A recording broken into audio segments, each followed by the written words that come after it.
بعد النهاية الصادمة للحلقة 27 حين وقف شاهين خلف النافذة وشاهد قمر وجراح محتجزين داخل منزل الشيخ رشاش، توقع الجميع أن يندفع فوراً لإنقاذهما، لكن ما حدث كان عكس ذلك تماماً.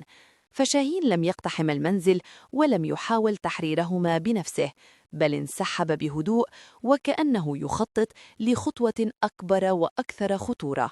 في الحلقة القادمة 28 يختار شاهين طريقاً مختلفاً بدل التسرع.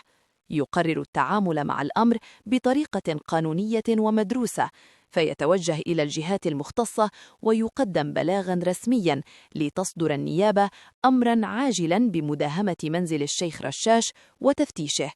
شاهين يعتقد أن هذه الخطوة ستضع الشيخ رشاش في موقف صعب، وقد تكشف الأسرار التي يخفيها داخل منزله.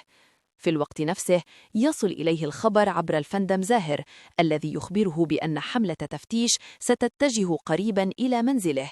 يدرك الشيخ رشاش فورا أن الوقت يداهمه، فيتخذ قرارا سريعا ويبلغ فزاع وبقية رجاله بضرورة إخلاء المكان فورا والانتقال إلى مخبأ آخر قبل وصول الشرطة بلحظات.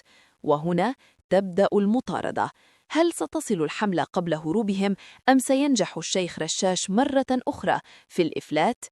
وفي مسار آخر من الأحداث يقرر مهاوش مراقبة الدكتور رشدي والدكتورة حنان، إذ يعتقد أن بينهما صلة مباشرة بالشيخ رشاش. ومع مرور الوقت تتزايد الشكوك، خاصة مع ظهور دلائل توحي بأن الدكتور رشدي قد يكون الحلقة التي تقودهم إلى مخبأ الشيخ رشاش الحقيقي. أما في الديرة فالأحداث تشتعل بشكل متسارع.